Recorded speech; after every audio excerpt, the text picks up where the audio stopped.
পৃথিবীতে 3টা মসজিদ সবচাইতে সেরা।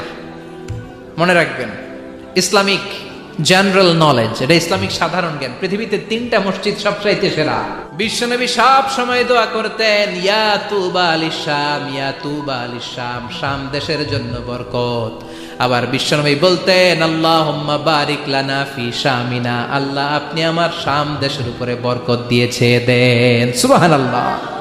এই শাম দেশের ভেতরে অনেক বরকত, কারণ এই শাম দেশের মধ্যে একটা মসজিদ আছে, মসজিদটার নাম হচ্ছে মসজিদুল আকসা। মসজিদটার নাম কি? এইটাকে বলা হয় সানিউল কিবলাতাইন, মুসলমানদের দ্বিতীয় কিবলা। বিশ্বনবী মক্কা থেকে মদিনাতে হিজরত করার পরে মদিনায় যে 16 মাস কিংবা 17 মাস ওই মসজিদুল আকসার দিকে হয়ে নামাজ পড়েছেন। সুবহানাল্লাহ। 17 মাস পরে আবার মসজিদুল আকসা থেকে কাবার দিকে বিশ্বনবীর কিবলা পরিবর্তন করে দিল কে? পৃথিবীতে 3টা মসজিদ সবচাইতে সেরা। মনে রাখবেন, ইসলামিক জেনারেল নলেজ, এটা ইসলামিক সাধারণ জ্ঞান। পৃথিবীতে 3টা মসজিদ সবচাইতে সেরা। কয়টা? 1 নাম্বার হচ্ছে মসজিদুল আকসা। মসজিদের নাম কি? সুবহানাল্লাযী আসরা বিআবদিহি লাইলাম মিনাল মাসজিদিল হারামি ইলাল মাসজিদিল আকসা। প্রশংসা ওই আল্লাহর, যিনি তার নবীকে, যিনি তার বান্দাকে মেরাজের রাতে মসজিদুল হারাম থেকে মসজিদুল আকসায় ভ্রমণ করিয়েছে।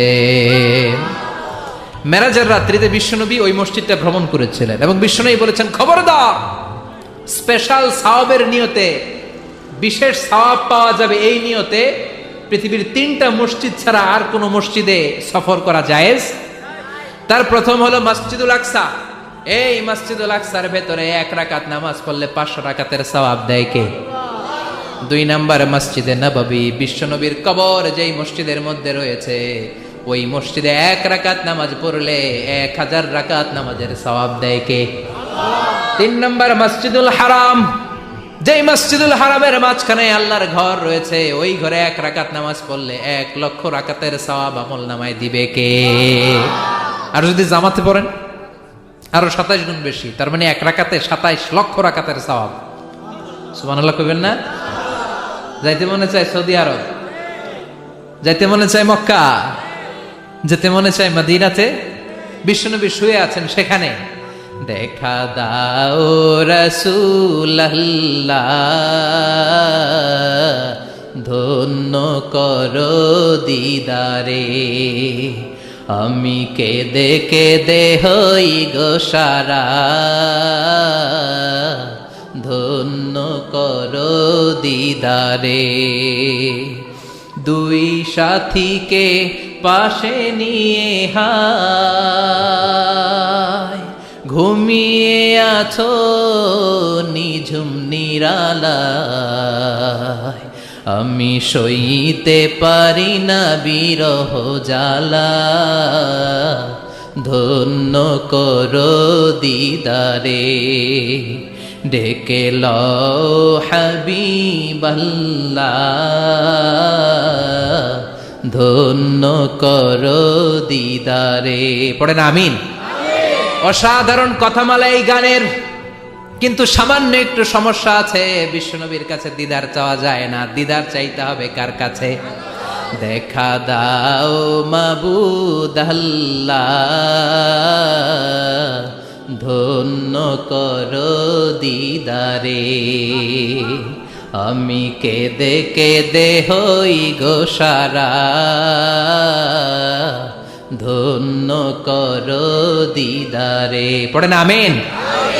এজন্য বিশ্বনবীর দিদার আল্লাহর পক্ষ থেকে অনেক বড় নিয়ামত, কিন্তু দিদার বিশ্বনবী দিতে পারে না। দিতে পারে কে? বিশ্বনবী স্বপ্ন যুগে কাকে এসে ওনার নুরানি চেহারাটা দেখাবেন, এটা বিশ্বনবীর সিদ্ধান্তে নয়, একজনের সিদ্ধান্তে। তিনি কে? এজন্য বলতে হবে, ডেকে লও মাবুদ আল্লাহ। চিল্লা এখন ঠিক কিনা? এজন্য বিশ্বনবীর এই মসজিদে নামাজ পড়লে 1 রাকাতে 1000 রাকাতের সওয়াব, মসজিদুল আকসাতে পড়লে 1 রাকাতে 500 রাকাতের সওয়াব, আবার মসজিদুল হারামে 1 রাকাত নামাজ পড়লে 1 লক্ষ রাকাতের সওয়াব দিবে কে? তার মানে তিনার জৈতুন বলে আল্লাহ ফিলিস্তিনের কসম কেটেছেন, আর এই ফিলিস্তিনের মধ্যে মসজিদুল আকসা রয়েছে, যেটা বিশ্বনবীর মেরাজের স্টেশন। বিশ্বনবী মেরাজ করতে যে ওইখানে ব্রেক নিয়েছে, ওইখানে বিশ্বনবী ট্রানজিট নিয়েছে। ট্রানজিট চিনেন তো? আপনি সৌদিতে যদি উমরা করতে যান, সৌদি এয়ারলাইন্সে গেলে ডিরেক্ট ফ্লাইট, কিন্তু কাতার এয়ারওয়েজে গেলে, এমিরেটসে গেলে আপনাকে কাতারে ট্রানজিটে যেতে হবে, এমিরেটসে ট্রানজিটে যেতে হবে। বিশ্বনবীর মেরাজটাও হয়েছে এইভাবে। সরাসরি রব্বুল আলামিন বিশ্বনবীকে আল্লাহর আরশের টান দিয়ে একেবারে নিয়ে যায় নাই। বিশ্বনবীকে মক্কাতুল মুকাররমা থেকে প্রথমে বিশ্বনবীকে ইয়াসরিবে নেওয়া হয়েছে। বিশ্বনবী ওনার চাচাতো বোন উম্মে হানির ঘরে শোয়া ছিলেন। সাইয়েদনা জিব্রাইল ঘরের চালটা ফাঁকা করে বিশ্বনবীকে তুলে নিয়ে হাতিমে কাবার মধ্যে বসালেন। বিশ্বনবীর গলার নিচ থেকে শুরু করে নাভি পর্যন্ত এক টান দিয়ে ছিঁড়ে ফেললেন। বিশ্বনবীর কলিজাটাকে বের করলেন, জামজামের পানি দিয়ে বিশ্বনবীর কলিজাটাকে ধৌত করলেন, আবার কলিজা ঢুকিয়ে দিয়ে সেলাই করে দিলেন। বিশ্বনবীর পুরো জীবনীতে শুধুমাত্র কেবলমাত্র কয়েকজন সাহাবা বিশ্বনবীকে উদম গায়ে দেখেছে, মানে খালি গায়ে দেখেছে। যে সমস্ত সাহাবারা বিশ্বনবীকে খালি গায়ে দেখার সুযোগ পেয়েছে, তারা বলেছে আমরা বিশ্বনবীর গলা থেকে নাভি পর্যন্ত এই জায়গায় সেলাইয়ের দাগ দেখতে পেয়েছি। সাইয়েদনা জিব্রাইল গলা থেকে নাভি পর্যন্ত কেটে কলবটা বের করে জামজামের পানি দিয়ে ধুয়ে আবার সেট করে দিলেন। এরপর সেলাই করে দিলেন। এটাকে বলে শাক্কে সাদার, সিনা চাক। কি বলে? ডাক্তারি ভাষায় বলে ওপেন হার্ট সার্জারি। নাম শুনেন নাই? বিশ্বনবীর পুরো জিন্দেগিতে 2 বার এরকম ওপেন হার্ট সার্জারি হয়েছে। আল্লাহু আকবার। মেরাজের রাতে হাতিমে কাবা থেকে ওপেন হার্ট সার্জারি করে বিশ্বনবীকে সাইয়েদনা জিব্রাইল উড়িয়ে নিয়ে গেলেন একটা মরুর প্রান্তরে, ঘুটঘুটে অন্ধকার। সাইয়েদনা জিব্রাইল বললেন, ও নবী এই জায়গায় দোয়া করেন। বিশ্বনবী দোয়া করলেন। দোয়ার পরে জিব্রাইলকে বললেন, ও জিব্রাইল কোন জায়গায় রেখে দোয়া করতে বললা? জায়গাটা তো চিনলাম না। সাইয়েদনা জিব্রাইল বলে, নবী গো, কিছুদিন পরে আপনার এলাকা থেকে আপনি বিতাড়িত হবেন। আপনার এলাকা থেকে বিতাড়িত হয়ে যেই জায়গায় আপনি হিজরত করতে যাবেন, এই জায়গাটা হলো ওই জায়গা, হিজরতের জায়গা। জায়গাটার নাম হলো ইয়াসরিব। ইয়াসরিব মদিনার পূর্ব নাম হচ্ছে ইয়াসরিব। আবার সেখান থেকে বিশ্বনবীকে তুলে এক পাহাড়ের উপরে নেওয়া হলো। এগুলো মেরাজের রাতের ঘটনা। ওই পাহাড়ে নামিয়ে বলা হলো, ও নবী আপনি দোয়া করেন। তার মানে প্রথম স্টেশন মদিনা, ইয়াসরিবে। দ্বিতীয় স্টেশন পাহাড়ের উপরে। ব্রেক নিচ্ছেন। ব্রেক নিয়ে নিয়ে বড় জার্নির জন্য বিশ্বনবীকে তৈরি করছে কে? কারণ একটু পরে এমন জোরে টান দিবে, 7 আকাশ ভেদ করে আল্লাহর আরশে চলে যেতে হবে। চিল্লা এখন ঠিক কিনা? পাহাড়ের উপরে নামিয়ে বললেন, ও নবী দোয়া করেন। বিশ্বনবী পাহাড়ের উপরে দোয়া করলেন। এবার বললেন, ও জিব্রাইল আইয়ু জাবালিন হাদা, অন্ধকার, ঘুটঘুটে অন্ধকার, কিছু দেখি না, এটা আবার কোন পাহাড়? সাইয়েদনা জিব্রাইল বললেন, ও নবী এই পাহাড়টা হলো জাবালু মুসা, আপনার ভাই মুসার পাহাড়। এটা হলো তুর পাহাড়। তুর পাহাড়ের চূড়ায় এসেছেন। সেখান থেকে আরেক ব্রেক দিয়ে বিশ্বনবীকে মসজিদুল আকসাতে নেওয়া হয়েছে। যে মসজিদুল আকসা ফিলিস্তিনের ভূখণ্ডে অবস্থিত, যে মসজিদে 1 রাকাত সালাত আদায় করলে 500 রাকাতের সওয়াব আমলনামায় ঢুকিয়ে দিবে কে? আবার এই ফিলিস্তিন বিলাদুস শাম, এই শাম দেশ যেন তেন জায়গা নয়।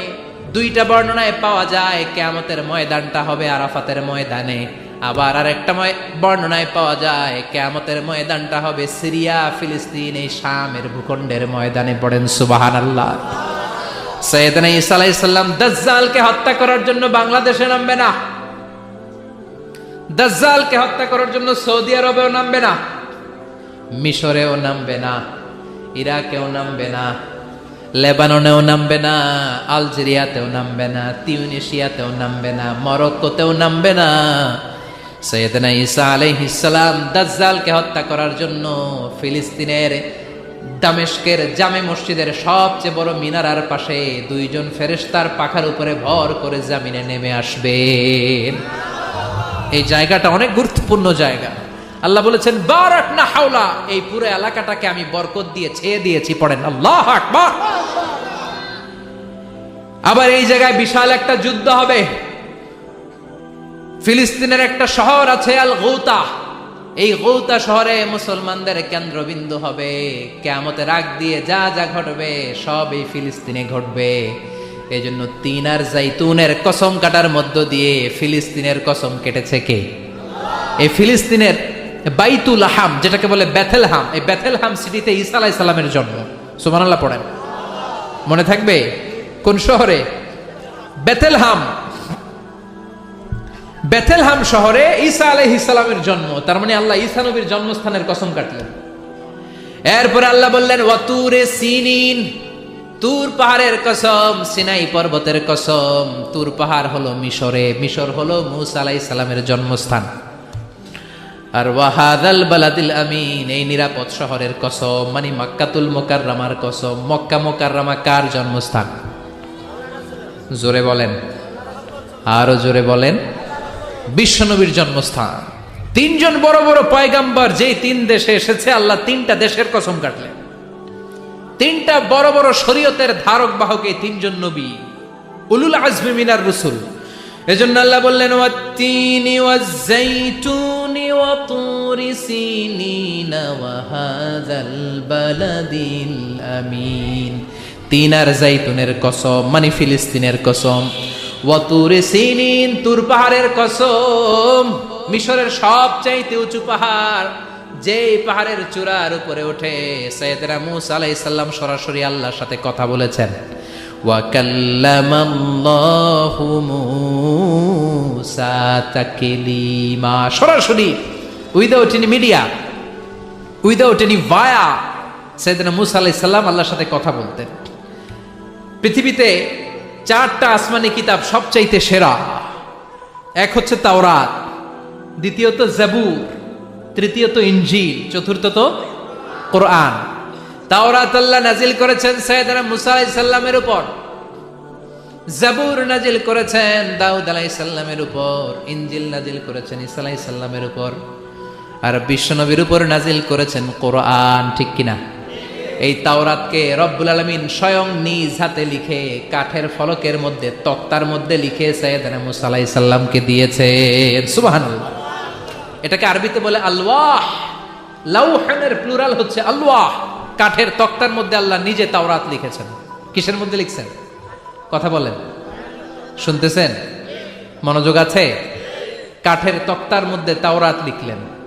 লিখে মূসা আলাইহিস সালামকে বললেন, মূসা, ফিহি বুরহান, ফিহি হুদা, ফিহি হিদায়া। এই হচ্ছে তাওরাত কিতাব, আমি নিজ হাতে লিখে দিয়েছি। এর মধ্যে হেদায়েত আছে, এর মধ্যে বরকত আছে, এর মধ্যে বুরহান আছে, দলিল আছে। যাও, এই কাঠের তক্তার মধ্যে লেখা তাওরাত কিতাবকে নিয়ে যাও, বনি ইসরাইলের কাছে এই তাওরাত কিতাবের দাওয়াত দাও। সাইয়েদনা মূসা আলাইহিস সালাম ছিলেন অনেক শক্তিশালী নবী। উনি ভাবলেন অল্প কয়েকটা তক্তা, কাউকে ডাকার দরকার নাই, আমার ভাই হারুন রে লাগবে না, আমি যথেষ্ট। আমার ভাই হারুন রে কষ্ট করে পাহাড়ের উপরে টেনে আনার দরকার নাই, 3-4টা তক্তা আমি নিজেই নিতে পারবো। নিজেই নিতে পারবো মনে করে সাইয়েদনা মূসা আলাইহিস সালাম আল্লাহর লেখা তক্তার উপরে যে তাওরাতের ফলক, এই ফলক ধরে টান দিয়েছে উঠানোর জন্য। আল্লাহ যেহেতু কিতাব দিয়েছে নিয়ে যায়, কিন্তু কি আজীব তামাশা, তক্তা ধরে কাঁধে তুলবে তো দূরের কথা, নাড়াতেই পারে না। সুবহানাল্লাহ আসতে বলেন, নাড়াতেই পারে না। ওনার এত শক্তি, উনি এক থাপ্পড় মেরে ফেরাউনের বাবুর্চিকে ওই জায়গার মধ্যে দুনিয়া থেকে বিদায় করেছিলেন। এক ধাক্কা মারলে 10 জন 10 হাত দূরে যেয়ে পড়তো। উনি রেগে গেলে ওনার মাথার চুলগুলো টুপি আর পাগড়ি ভেদ করে উপরের দিকে এরকম খাড়া হয়ে দাঁড়িয়ে যেত। স্বয়ং মালাকুল মাউতকে থাপ্পড় মেরে চোখ কানা করে দিয়েছিলেন। এর কারণ মালাকুল মাউত মানুষের সূরাতে আসছিল আর অনুমতি নেয় নাই। ঘরের মধ্যে ঢোকার আগে অনুমতির দরকার আছে না নাই? কি সুন্দর ইসলাম, হোয়াট এ প্রাইভেসি ইন ইসলাম। কত সুন্দর প্রাইভেসি ইসলাম আমাদেরকে শিখিয়েছে। আপনি ঘরে ঢুকবেন, অনুমতি নিয়ে ঢুকবেন। কার কথা? এক সাহাবী বললেন, নবী আমার ঘরে 2 ঘর। কয়টা? 2টা মাত্র রুম। এক রুমে থাকি আমি, আর এক রুমে থাকে আমার আম্মা জান। যেই আম্মা জানের বুকের দুধ খেয়ে আমি 10 মাস পেটের ভেতরে ছিলাম, 2 বছর বুকের দুধ খেয়ে বড় হলাম। আমার আম্মা জান থাকে এক রুমে, আমি থাকি আর এক রুমে। ও নবী, আমার মায়ের রুমে ঢোকার আগেও কি অনুমতি নেওয়া লাগবে নাকি? বিশ্বনবী বললেন, ও সাহাবা, আতুহিব্বু আন তারাহা উরিয়ানা, do you like to see your mother naked? তুমি কি তোমার মাকে নেকেড দেখতে চাও? তুমি কি তোমার মাকে উলঙ্গ দেখতে চাও? সাহাবী বললেন, কাল্লা, কখনোই না। বিশ্বনবী বললেন, ইদান তাস্তাদিন, তোমার মাকে যদি উলঙ্গ দেখতে না চাও তাহলে অবশ্যই অবশ্যই অবশ্যই তোমার মায়ের ঘরে ঢোকার আগে অনুমতি নিয়ে ঢুকবা। সুবহানাল্লাহ। মায়ের ঘরে ঢোকার আগে অনুমতি নিতে হবে। তাহলে ভাইয়ের ঘরে, বোনের ঘরে, ভাবির ঘরে, হ্যাঁ, ঢুকাই যাবে না। ভাবির ঘরে ঢোকা যাবে? কারো ঘরে ঢোকার আগে অনুমতি নিতে হবে। এটাকে বলে প্রাইভেসি। ইসলামী প্রাইভেসিকে গুরুত্ব দেয়। কারণ আপনি হয়তো এমন একটা সময় চলে যাবেন ঘরের ভিতরে, ঘরের ভেতরে আপনার আম্মা ওই সময় হয়তো হালকা পোশাক পরে, সিম্পল কোনো কাপড় পরে শুয়ে আছে, ঠিক কিনা? ওই পোশাকে সে আপনার সামনে আসতে চায় না। আপনি যখন নক করবেন, আপনি যখন সালাম দিবেন, পারমিশন চাইবেন, সে হয়তো ওনাকে ঢেকে চাদর পরে সুন্দর করে জামাটা পরে তারপরে আপনার সামনে আসবে। চিল্লায় বলেন ঠিক কিনা? এজন্য অনুমতি নিয়ে ঢুকা ফরজ।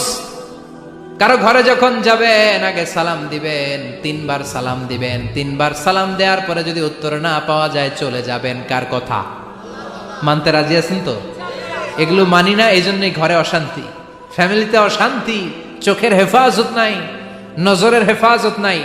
এই নজরের লাগাম যদি টেনে ধরতে পারেন, ফ্যামিলির 50% সমস্যা এমনিই চলে যাবে। চিল্লা এখন ঠিক কিনা? সাইয়েদনা মুসা আলাইহিস সালামের কাছে মালাকুল মাউত, মৃত্যুর ফেরেশতা, মানুষের সূরাতে এসেছিল, অনুমতি নেয় নাই, হুট করে ঘরে ঢুকছে। ঢুইকা কয়, আনা মালাকুল মাউত, আমি মৃত্যুর ফেরেশতা, জিইতু আন আকবাদা রূহাক, আপনার রূহ কবজ করতে আসছি। মুসা আলাইহিস সালাম দেখতেছে একজন সলিমুদ্দি। মুসা নবী দেখে কি, আর সলিমুদ্দি কয় কি, আমি মালাকুল মাউত। ভেজাল আছে না নাই? সাইয়েদনা মুসা আলাইহিস সালাম দেখে দিব্যি সাধারণ মানুষ, আর সে বলে আমি তোমার রূহ কবজ করতে এসেছি। মুসা আলাইহিস সালাম রেগে গেলেন। অনেক মেজাজ ওয়ালা নবী ছিলেন। রাগের চোটে এক থাপ্পড় দিলেন। থাপ্পড় খেয়ে মালাকুল মাউতের এক চোখ নাই। বুখারীর বর্ণনা, ফাসাক্কাহু ফাফাকু আইনা, থাপ্পড় মারলেন, চোখ শেষ। মালাকুল মাউত বাঁচার জন্য দিলেন দৌড়। এক দৌড়ে আল্লাহর আদেশে আল্লাহর আরশে চলে গেলেন। যে বলে, মাবুদ এমন নবীর কাছে পাঠিয়েছেন, আরসালতানি ইলা আবদিন লা ইউরিদুল মাউত, এমন বান্দার কাছে পাঠিয়েছে ওই বান্দা মরতে চায় না, খালি মারতে চায়। কি করতে চায়? মরতে চায় না, মারতে চায়। দেখেন কি করছে। আল্লাহ বললেন, ও মালাকুল মাউত, ভুল করছো, সালাম দাও নাই, অনুমতি নাও নাই, মানুষের সূরাতে গেছো, আর নবীও সাধারণ নবী না, মেজাজ ওয়ালা নবী, ঠিক কিনা? চিন্তা করে লাভ নাই, আমি কথা বলবো। সাইয়েদনা মুসাকে আল্লাহ ডেকে বললেন, ও মুসা, তুমি নাকি মরতে চাও না, খালি মারতে চাও। সাইয়েদনা মুসা বলেন, না মাবুদ, আমি তো চিনি নাই, এটা যে মালাকুল মাউত আমি তো চিনি নাই, চিনলে তো তার গায়ে আমি হাত তোলার সাহস করতাম না। আল্লাহ বললেন, ও মুসা যাও, দাইয়াদাকা আলা মাতনি সাউর, ওই যে একটা গাভী দেখা যায়, ষাঁড় দেখা যায়, ওই গরুর পিঠের উপরে তোমার ডান হাতটা রেখে দাও। সাইয়েদনা মুসা আলাইহিস সালাম গরুর পিঠের উপরে ডান হাত রাখলেন। আল্লাহ বললেন, মুসা, তোমার ডান হাতের নিচে গরুর যতগুলো পশম, প্রত্যেকটা পশমের বিনিময়ে তোমার 1 বছর করে হায়াত আমি বাড়িয়ে দিলাম। মরতে যখন চাও না, মারতে যখন চাও, আরো কয়েক বছর মারো, হায়াত আমি বাড়িয়ে দিলাম। মুসা আলাইহিস সালাম বললেন, আল্লাহ সুম্মা মাযা, এই হাতের নিচে গরুর যত পশম তত আমার হায়াত বেড়ে যাবে। ধরলাম হাতের নিচে 2000 পশম, 2000 বছর হায়াত বাড়িয়ে দিলেন, কিন্তু সুম্মা মাযা, 2000 বছর পরে কি হবে, আগে ওইটা কোন, ওই ঝামেলাটা ভাঙের আগে। আল্লাহ বললেন, মুসা সুম্মাল মাউত, তারপরে তো তোমাকে মরতেই হবে, এই পৃথিবীতে আসলেই মরতে হয়। কুল্লু নাফসিন যায়িকাতুল মাউত, এই পৃথিবীতে যারা একবার আসবে তাদেরকেই মরতে হবে, ঠিক কিনা? সাইয়েদনা মুসা আলাইহিস সালাম বললেন, ফাল আনা, তাহলে আর দেরির দরকার নাই, এখনই আমাকে নিতে বলেন। সুবহানাল্লাহ। মালাকুল মাউত এসে মুসা আলাইহিস সালামের রূহ কবজ করে ফেলবেন। এই মুসা আলাইহিস সালামের সাথে সরাসরি আল্লাহর কথা হতো এই তুর পাহাড়ের উপর, আর এই তুর পাহাড়ের নামে কসম কেটেছে কে? ওয়া তুরি সিনিন। আল্লাহ বললেন, তিন আর জাইতুনের কসম, মানে ফিলিস্তিনের কসম। ওয়া তুর সিনিন, তুর পাহাড়ের কসম, যেই তুর পাহাড়ের উপরে আমি তাওরাত কিতাব নাজিল করেছি। তাওরাত কিতাবটাকে কাঠের ফলকের মধ্যে লিখে বললেন মুসা নিয়ে যাও। মুসা আলাইহিস সালাম নিতে পারে না। মনে আছে? মনে আছে আপনাদের না ভুলে গেছেন? মুসা আলাইহিস সালাম ধরলেন, নাড়াতে পারে না। আর কাঁধে তুলবে তো দূরের কথা, নাড়াতেই তো পারে না। এত শক্তিশালী নবী। তাওরাতের যে আলওয়াহুত তাওরাত, তাওরাতের ফলক, এই বাণীগুলো নিয়ে বাণীবাহকের কাজ করবে, বার্তাবাহকের কাজ করবে, বনী ইসরায়েলের কাছে এই পয়গাম পৌঁছে দিবে, কিন্তু তুলতেই তো পারে না। আল্লাহরে ডেকে বলে, আল্লাহ পারি না।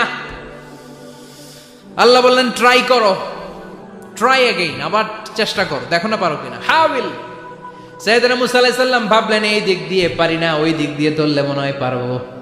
এবার তক্তার ওই পাশ দিয়ে নাড়াচাড়া শুরু করছে, ওই দিক দিয়েও পারে না। এবার ভাবলেন এক কাজ করি, মাঝখান দিয়ে দেখি নাড়াতে পারি কিনা। সাইয়েদনা মুসা আলাইহিস সালাম কাঠের তক্তাগুলোর মাঝখান দিয়ে ধরলেন, টান দিলেন, কিন্তু তক্তা নড়ে, নাড়ানোই যায় না। কাঁধে তুলবে তো দূরের কথা। সাইয়েদনা মুসা আলাইহিস সালাম অপারগ হয়ে আল্লাহর ডেকে বললেন, ও মাবুদ পারি না।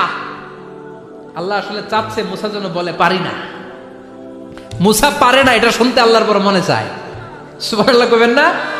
কারণ সব জায়গায় উনি পারে আর মারে। আজকে সাইয়েদনা মুসা আলাইহিস সালামের কণ্ঠে আল্লাহ শুনতে চায়, আল্লাহ আমি অপারগ, আমি পারি না। সাইয়েদনা মুসা আলাইহিস সালাম বলে, আল্লাহ সাইয়েদনা জিব্রাইলকে যদি বলেন আমারে যদি একটু সাহায্য করে, আমার কাঁধে তুলে দিলে আমি নিয়ে বাড়িতে যাব। সাইয়েদনা জিব্রাইলকে একটু বলেন। আল্লাহ বললেন যাও জিব্রাইল, হেল্প আউট মুসা, মুসা আলাইহিস সালামকে সাহায্য করো। এবার সাইয়েদনা মুসা আলাইহিস সালাম ধরলেন এই দিকে, সাইয়েদনা জিব্রাইল ধরলেন এই দিকে। দুইজন মিলে তাওরাত লেখা কাঠের তক্তাগুলো উঠাতে চাইলেন, কিন্তু কি আজীব তামাশা, সাইয়েদনা জিব্রাইলও পারে না। সাইয়েদনা মুসা আলাইহিস সালাম বললেন, ও ভাই জিব্রাইল চলো জায়গা চেঞ্জ করি, তুমি এদিক দিয়ে ধরো, আমি ওই দিকে ধরি, আবার জোরসে টান মারো। দেশগ্রামে কয় না জোরসে টান, এইও সিস্টেমে দুইজন মিলে টানে, কিন্তু নাড়াতেই পারে না। আগে তো হাতে নিবে, তারপরে কাঁধে তুলবে, দুইজনেও পারে না। গায়ে যত জোর আছে সাইয়েদনা মুসা আলাইহিস সালাম জোরসে টান দিলেন, যত জোর, সব জোরকে একসাথে করে তিনি টান দিয়েছেন। টানের চোটে দেহের প্রতিটা লোমকূপ থেকে ঘাম বেরোতে শুরু করেছে। টানের চোটে রক টান খেয়ে যাচ্ছে, কোমরের রক ছিঁড়ে যাওয়ার অবস্থা, কিন্তু কাঠের ফলকগুলো নাড়ানো যায়। সাইয়েদনা মুসা আলাইহিস সালাম বললেন, আল্লাহ জিব্রাইলও পারে না। জিব্রাইলের সাথে হাজার হাজার সহকারী ফেরেশতা, তাদেরকে একটু বলেন হেল্প করার জন্য। সুবহানাল্লাহ পড়েন। হাজার হাজার ফেরেশতা তুর পাহাড়ের উপর সবাই মিলে জোরে জোরে টান দেয়, জোরে জোরে টান দেয়। সবাই মিলে চেষ্টা করে তাওরাত লেখা ফলক এক প্রান্ত থেকে আরেক প্রান্ত কোন জায়গা দিয়ে ধরে 1 ইঞ্চি নাড়াতে পারে না। এই অবস্থা দেখে আল্লাহ বললেন ঘটনা কি? আল্লাহ পারি না। সাইয়েদনা মুসা আলাইহিস সালাম কি বলে? আল্লাহ পারি না। আল্লাহ বললেন মুসা, এই ফলকগুলোর এত ওজন নয়, কাঠের এই তক্তাগুলোর এত ওজন নয়, কিন্তু এই কাঠের তক্তার মধ্যে যে বাণীগুলো লেখা হয়েছে, বাণীগুলো কার? এটা আমার বাণী, আমার কথা।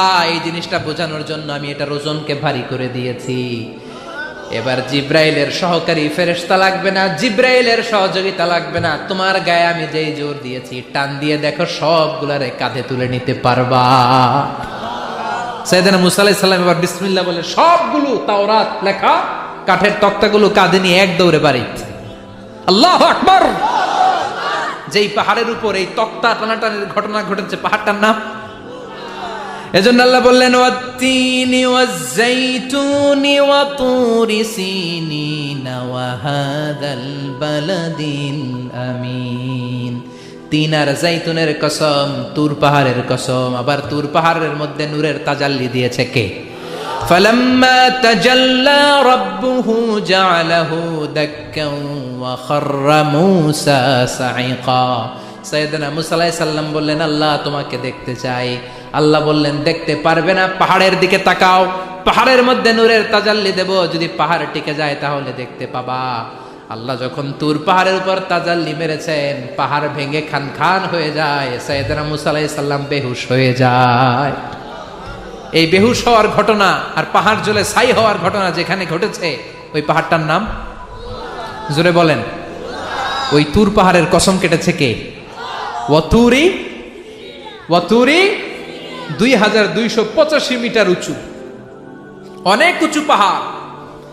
আবার ইয়াজুজ মাজুজ যখন পৃথিবীতে আক্রমণ করবে, ইন্না ইয়াজুজ ওয়া মাজুজ মুফসিদুনা ফিল আরদ, তামাম জাহানে ইয়াজুজ মাজুজ যখন আক্রমণ করবে, তামাম পৃথিবীটাকে যখন লন্ডভন্ড করে দিবে, সাইয়েদনা ঈসা আলাইহিস সালাম মুমিন বান্দাদেরকে নিয়ে যেই পাহাড়ের উপর আশ্রয় নেবেন সেটা হলো এই তুর পাহাড়। সুবহানাল্লাহ।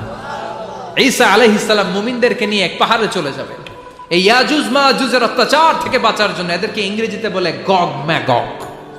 If you search in Google by writing Gog and Magog, আপনি পেয়ে যাবেন ইয়াজুজ মাজুজের কাহিনী।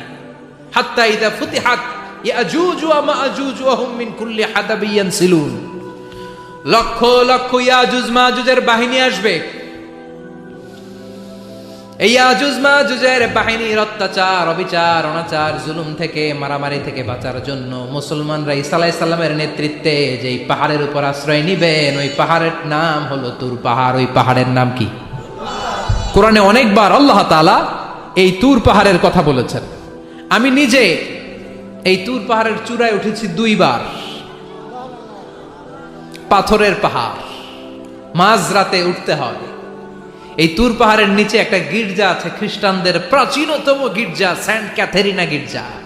এই গির্জার ভেতরে ঢুকেছিলাম দেখার জন্য। এটা পবিত্র জায়গা। মুসা আলাইহিস সালাম যখন যাচ্ছিলেন, আল্লাহ বলেন ফাখলা'না আলাইকা ইন্নাকা বিল ওয়াদিল মুকাদ্দাসি তুয়া, শুজ অফ, জুতা খুলে ফেলো।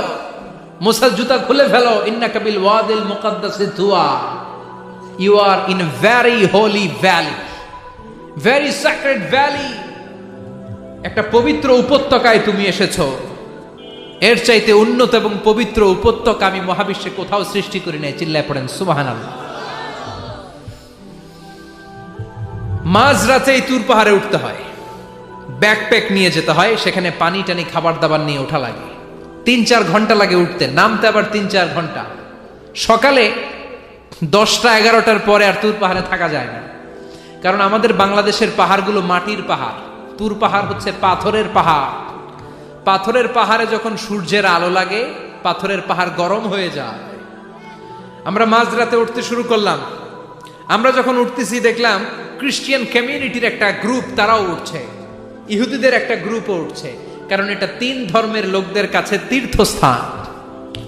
এই তুর পাহাড়ের চূড়ায় ছোট্ট একটা মসজিদ আছে, 7-8 জন নামাজ পড়া যায়। খ্রিস্টানদের একটা গির্জা আছে, ইহুদিদের একটা সিনাগগ আছে। ফজরের সময় উঠলাম, পুরো সিলসিলাতুল জিবাল তুর পাহাড় দেখলাম, অবাক হলাম। এই পাহাড়ে বিশ্বনবী মেরাজের রাতে নেমে দোয়া করেছেন, ঠিক কিনা? এই পাহাড়ে ঈসা আলাইহিস সালাম মুমিনদেরকে নিয়ে ইয়াজুজ মাজুজের আক্রমণ থেকে বাঁচার জন্য আশ্রয় নেবেন। এই তুর পাহাড়ের কসম কোরআনের ভেতরে কেটেছে কে? এজন্য আল্লাহ বললেন ওয়াত-তিনি ওয়াজ-যাইতুনি ওয়া তুরি সিনিন ওয়া হাযাল বালাদিল আমিন।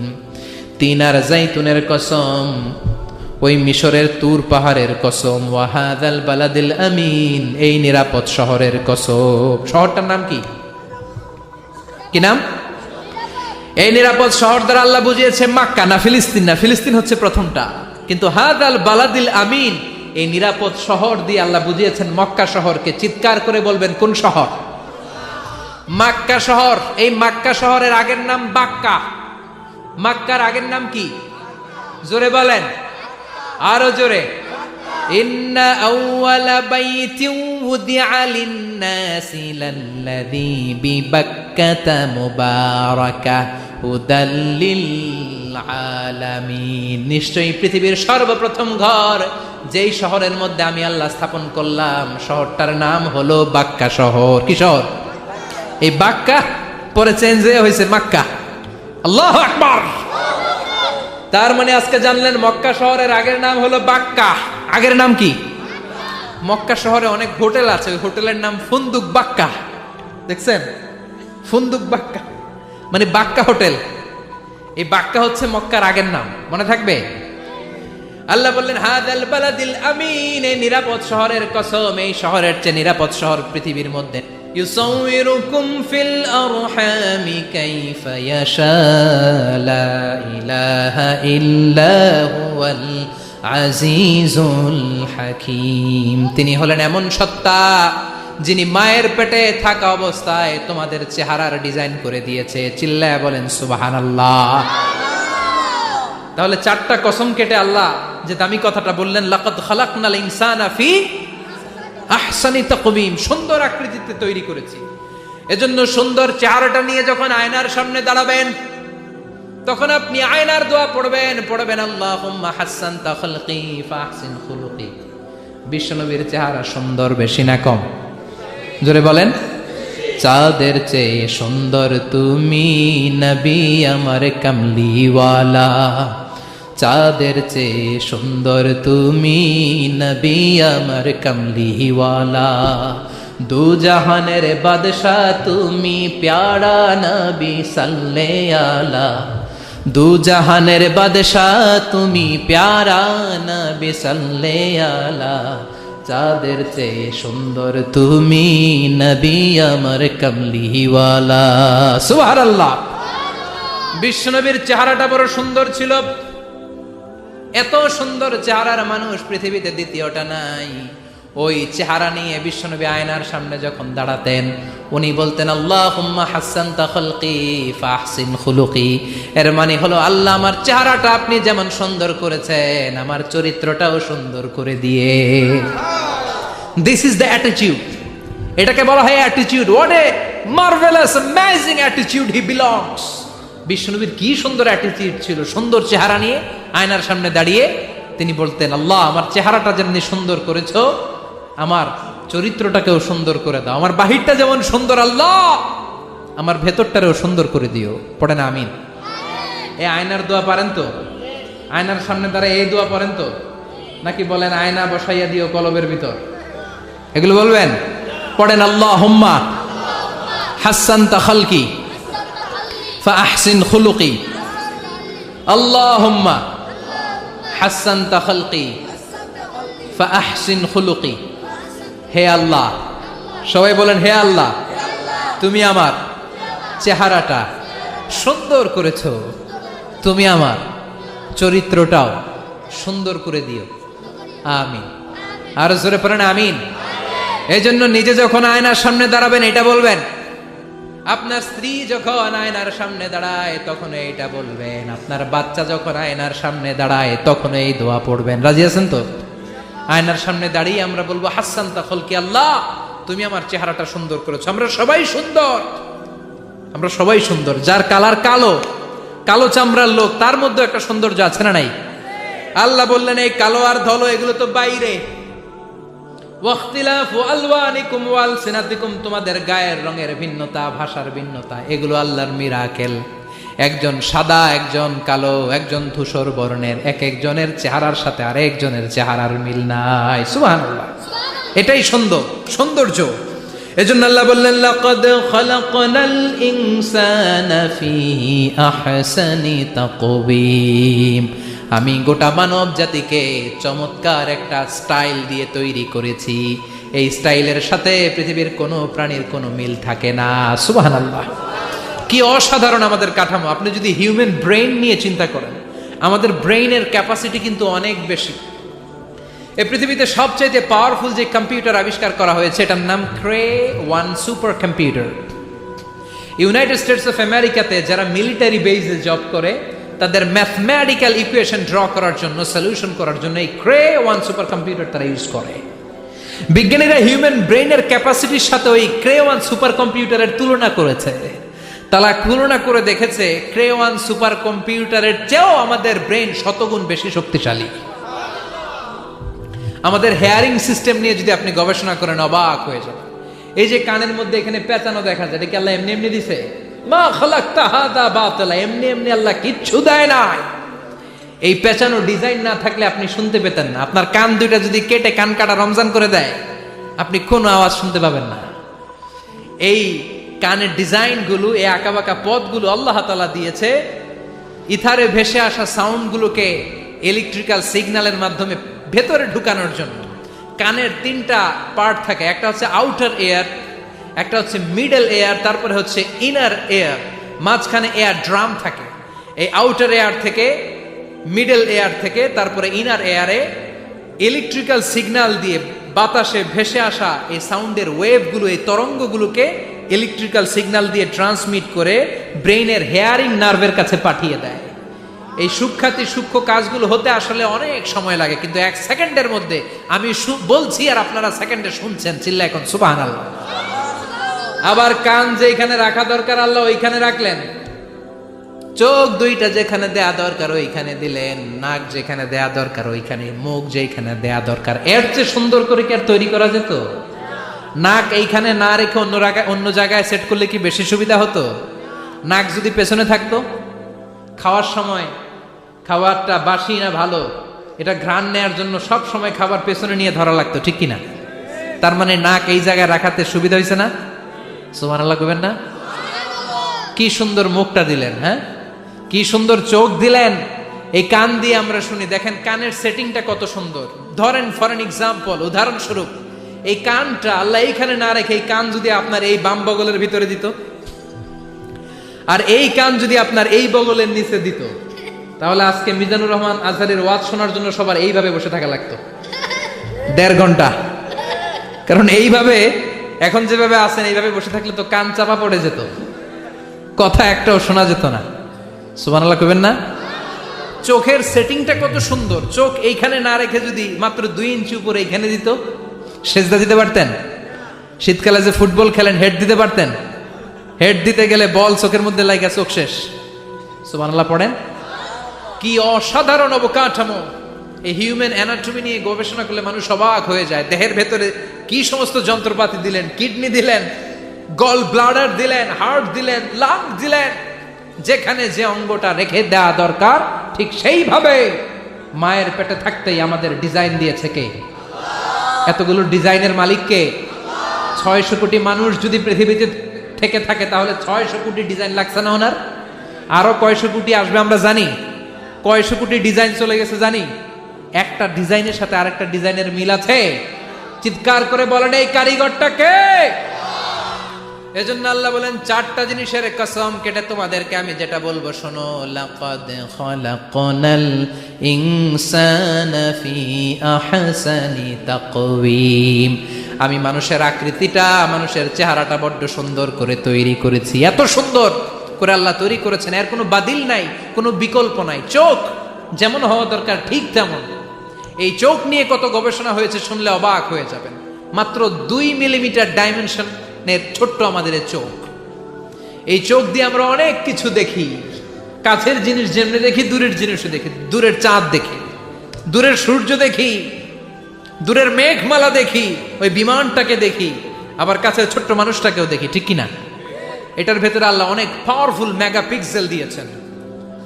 এই পৃথিবীতে সবচাইতে পাওয়ারফুল যে ক্যামেরাগুলো আবিষ্কার হয়েছে মুভি শুট করার জন্য, সেখানে যেই মেগাপিক্সেল আল্লাহ দিয়েছেন চোখের ভেতরে এর কয়েক গুণ বেশি দিয়েছেন। চিল্লায় বলেন আল্লাহু আকবার। এই চোখ দিয়ে মেডিকেল সায়েন্স বলছে human eyes can identify more than 10 million colours. 1 মিলিয়নে 10 লক্ষ, 10 মিলিয়নে কত? 1 কোটি। তার মানে এই চোখ দিয়ে আমরা আমাদের একটা চোখ দিয়ে 1 কোটি ধরনের রং শনাক্ত করতে পারি। এক লাল রঙের মধ্যে কত লাল, লাইট রেড, ডিপ রেড, কত ধরনের মিক্স করে কত কালার হয়, সবকিছু চোখ দিয়ে আমরা ধরতে পারি। চিল্লায় বলেন আল্লাহু আকবার। জিহ্বা দিয়ে স্বাদ নেয়ার সুযোগ দিলেন। এই জিহ্বার পার স্কয়ার সেন্টিমিটারে টেস্ট বাড রয়েছে 184টা। সেই হিসাবে আপনার জিহ্বার উপরিভাগ দিয়ে আপনি 10,000-এরও বেশি ধরনের খাদ্যের স্বাদ আস্বাদন করতে পারেন। চিৎকার করে পড়েন আল্লাহু আকবার। এক একটা অঙ্গ নিয়ে যদি আপনি গবেষণা করেন, কত কাজ করার সুযোগ আল্লাহ তাআলা দিয়ে দিলেন। 206টা নাকি হাড্ডির পিস রেখেছে আল্লাহ এক একটা দেহের ভিতরে। 206টা না, 206টা হাড় আছে। আমাদের প্রত্যেকের দেহের ভিতরে কয় পিস হাড্ডি? কথা কয় না? 206টা। সবচেয়ে ছোট হাড়টা আছে কানের ভেতরে। সুবহানাল্লাহ পড়েন। সবচেয়ে ছোট হাড়। এক একটা অঙ্গ কত সুন্দর এরকম বেন্ড করা যায়। হাত পা নাড়ানো যায়, এইখানে একটা টুইস্ট করা যায়, এইখানে টুইস্ট করা যায়, আবার কবজি টুইস্ট করা যায়, আবার এইখানে এক একটা আঙ্গুলে কতগুলো টুইস্ট করা যায়। সুবহানাল্লাহ কইবেন না? কত কাজ এ হাতের। এই হাত দিয়ে ঘুষি মারা যায়, হ্যাঁ, হাত দিয়ে আটার খামির বানানো যায়, হাত দিয়ে ভারী জিনিস উত্তোলন করা যায়। আবার এই হাত দিয়ে দেখেন ক্রিকেটাররা কি সুন্দর বল করে, এটা দিয়ে স্পিন বল করে, লেগ স্পিন করে, অফ স্পিন করে, পেস বল করে। এক হাতের মধ্যে কত কারসাজি, সুবহানাল্লাহ করে না? আবার বা হাতি স্পিন করে না, বল এদিকে পড়ে ওদিকে চলে যায়, আছে না নাই? আবার এই আঙ্গুল দিয়ে কত কাজ। বাজার থেকে বাজার করে যখন বাজারের ব্যাগ যখন নিয়ে আসেন, হাতে ধরেন নাকি আঙ্গুলে ধরেন? কত কাজ। এই আঙ্গুল দিয়ে মোবাইল টিপে আমরা মোবাইল ইউজ করি, আঙ্গুল দিয়ে ল্যাপটপে আমরা টাইপ করি। ডাক্তাররা এই আঙ্গুল দিয়ে সুই ইউজ করে সূক্ষ্ম সূক্ষ্ম সার্জারির কাজগুলো করে। অবাক হয়ে যাবেন এই আঙ্গুলের কত কাজ। এই আঙ্গুল দিয়ে আবার এখন ক্রিকেটেও এরকম 2 আঙ্গুল তুললে ছক্কা, আছে না নাই? আবার 1 আঙ্গুল তুললে আউট, আবার এটা তুললে ভিক্টরি, বিজয় চিহ্ন।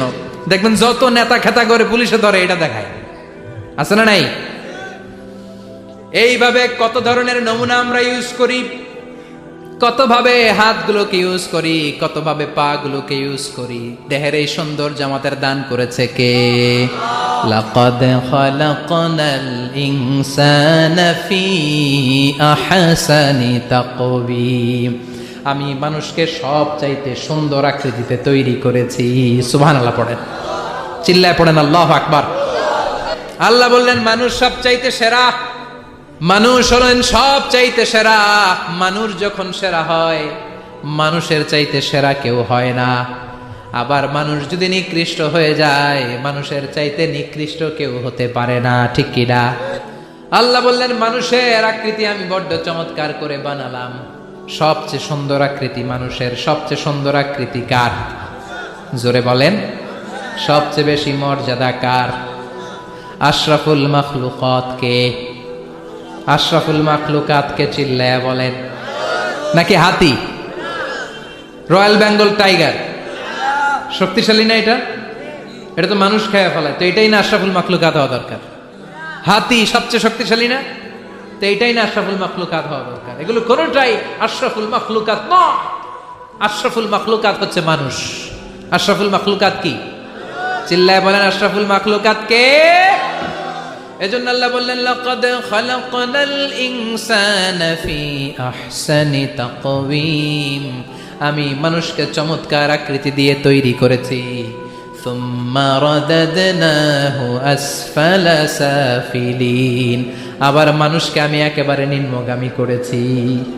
উপরে যেমনি নিয়েছি, আবার মানুষকে নিম্নগামীও করেছি। তার মানে মানুষ যদি সম্মানিত হয়, মানুষের চেয়ে বেশি সম্মানিত কেউ হতে পারে?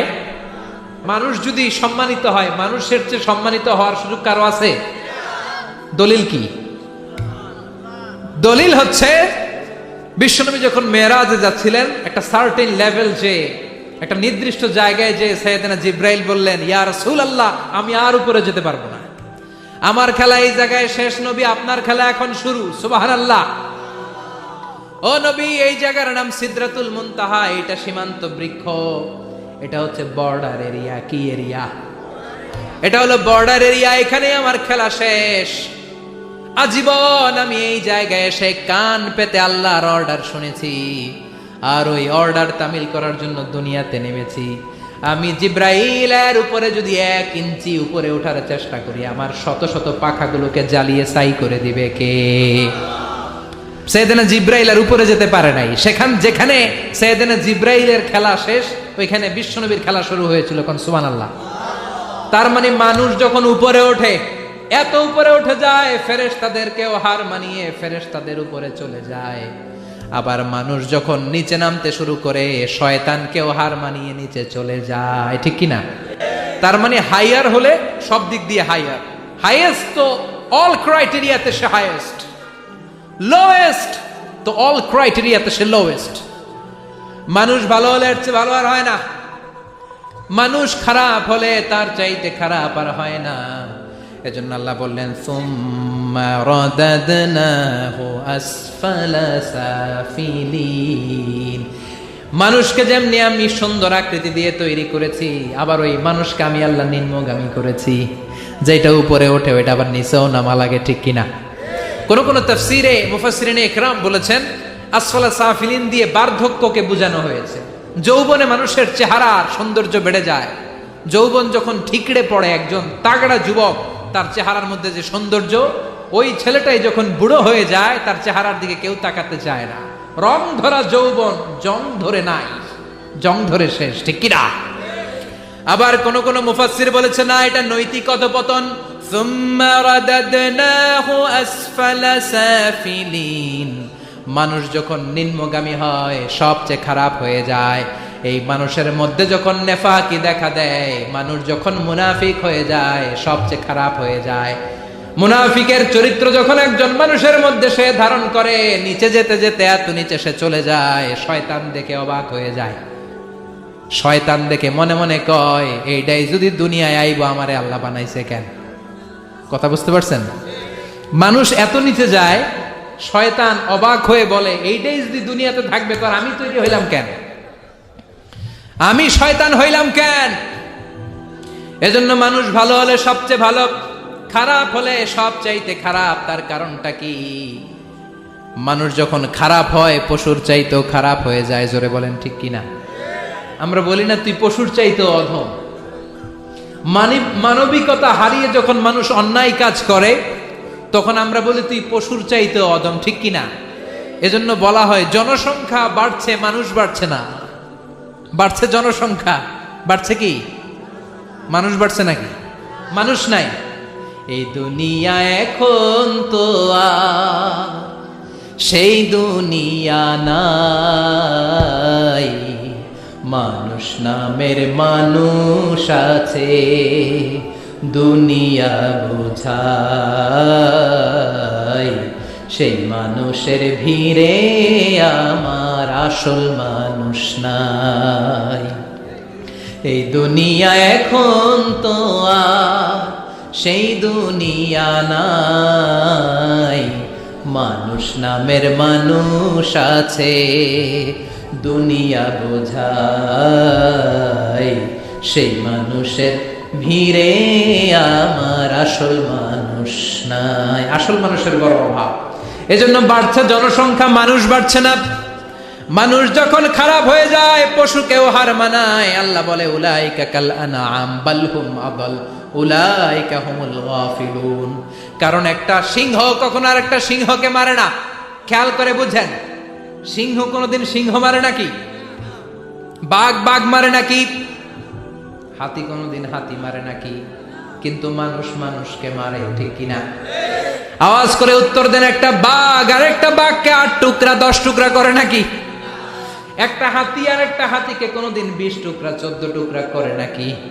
কিন্তু একটা মানুষ আর একটা মানুষকে 8 টুকরা 14 টুকরা 20 টুকরা করে, ঠিক কিনা? এজন্য আল্লাহ বললেন সুম্মা রাদাদনাহু আসফালা সাফিলিন। মানুষ যখন শ্রেষ্ঠ হয়, মানুষের চাইতে শ্রেষ্ঠ যেমনি কেউ আর হতে পারে না। আবার মানুষ যখন নিকৃষ্ট হয়ে যায়, মানুষের চাইতে নিকৃষ্ট আর কেউ হতে পারে। এজন্য ভালো হওয়ার দরকার আছে না নাই? তার মানে মানুষ যেমনি উপরে ওঠে আবার নিচেও নামতে পারে। মানুষের যেমনি সুযোগ আর সম্ভাবনা বেশি, মানুষের মধ্যে বিপদ খুব বেশি। কিন্তু 2 শ্রেণীর ব্যক্তিকে বিপদ স্পর্শ করে না। কয় শ্রেণী? আরো জোরে বলেন। আল্লাহ বললেন সে 2 শ্রেণী হলো ইল্লাল্লাযীনা আমানু ওয়া আমিলুস সালিহাতি ফালাহুম আজরুন গায়রু মামনুন। যারা ঈমান আনবে আর সৎ কর্ম করবে, এক আল্লাহর উপরে যারা বিশ্বাস রাখবে আর যারা দুনিয়াতে নেক আমল করবে, তাদের জন্য প্রতিদান রেখেছে কে?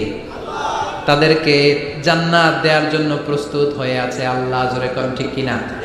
ওই জান্নাতে ঢোকার ইচ্ছা আছে না নাই? জান্নাতে যেতে চান তো আপনারা?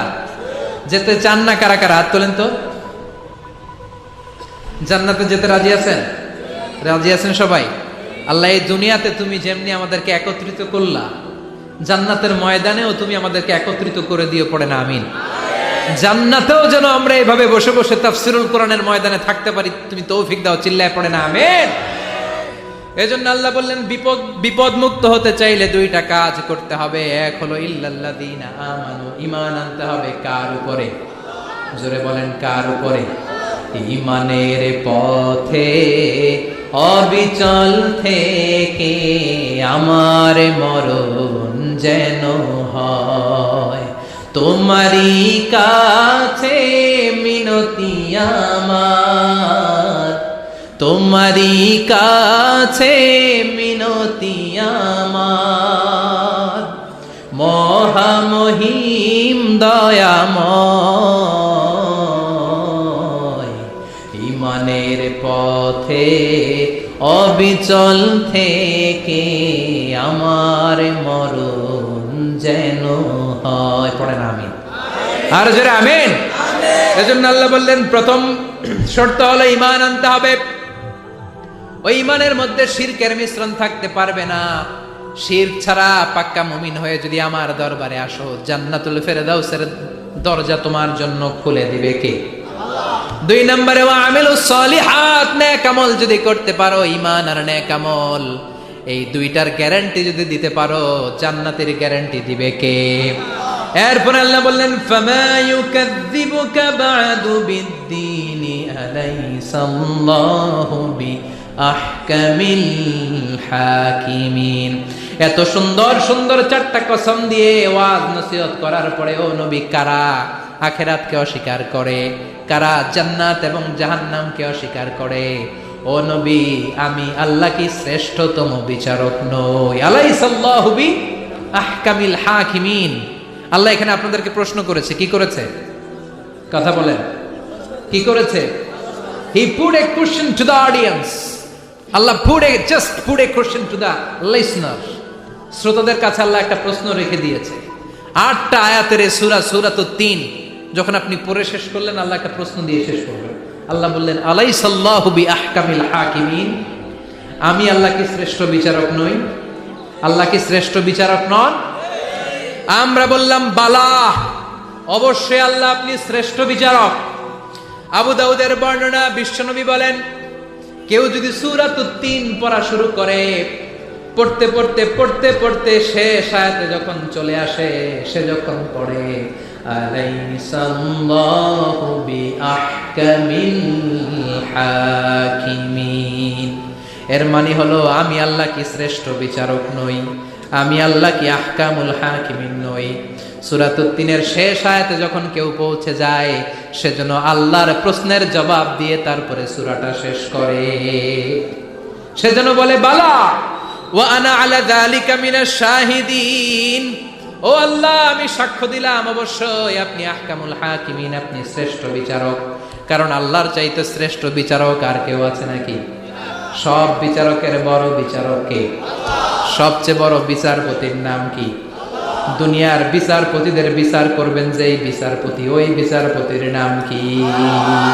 আলাইসাল্লাহু বিআহকামিল হাকিমিন, আমি কি শ্রেষ্ঠ বিচারক নই?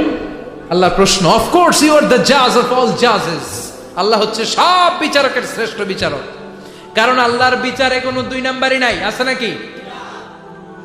আল্লাহর বিচারে কোনো জুলুম নাই, আছে নাকি? আল্লাহর বিচারের ময়দানে ঘুষ দেওয়ার সিস্টেম নাই, আছে নাকি? আল্লাহর বিচারের দিন কোনো টেলিফোন কলে কোনো কাজ হয় না, আছে নাকি? এজন্য আল্লাহ বললেন ওয়ামা আনা বিযাল্লামিন লিল আবিদ, আমার বিচারটা এত স্বচ্ছ বিচার, এত চমৎকার বিচার, এই বিচারে কেউ জুলুমের শিকার হবে না। ফামাই ইয়ামাল মিসকালা যাররাতিন খায়রান ইয়ারা ওয়া মান ইয়ামাল মিসকালা যাররাতিন শাররান ইয়ারা, আমার বিচারটা এমন বিচার, যাররা পরিমাণ ভালো করেছো ওইটাই পাবা, যাররা পরিমাণ খারাপ করেছো সেটাও পাবা, যে যতটুকু করেছো পরিণাম তার ততটুকু, এটাই হলো আল্লাহর বিচার, ঠিক কিনা? এজন্য আল্লাহর সেই বিচারের দিনকে আমরা ভয় করি তো? কিয়ামতের সেই বিচারের কাঠগড়াকে আমরা ভয় করি? যারা এই বিচারের কাঠগড়াকে ভয় করে তারা কোনোদিন মিথ্যা বলে না, তারা কোনোদিন নামাজ ছাড়ে না, তারা কোনোদিন ইসলামের বিপক্ষে কাজ করে না। চিল্লায় বলেন ঠিক কিনা? আল্লাহ সব সময় আমাদেরকে ইসলামের পক্ষে থাকার তৌফিক দাও।